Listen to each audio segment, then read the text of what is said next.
उन्हाळा चालू झाल्यापासून एकच गोष्ट स्वस्त भेटती. आता या खाल्लेल्या साली फेकून देऊ नका. ह्याच्यापासून एक रेसिपी शिकवते.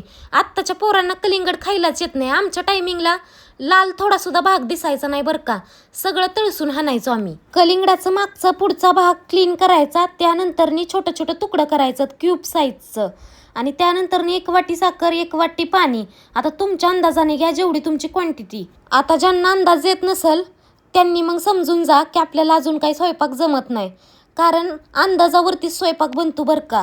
नाहीतर मग घरामध्ये ढिगाणी नास होतंय. चांगलं त्याला शिजवून घ्यायचंय बरं का. पाणी आटेपर्यंत पार तळाला जाऊन द्यायचं. म्हणजे लय पण नाही, 5 मिनटं शिजवा. नाहीतर पार त्याचा चिकूल करचाल. 5-6 मिनटं शिजवा आणि 3 वाट्यांमध्ये काढून घ्या. राहिलेला पाक तसाच फेकून द्या.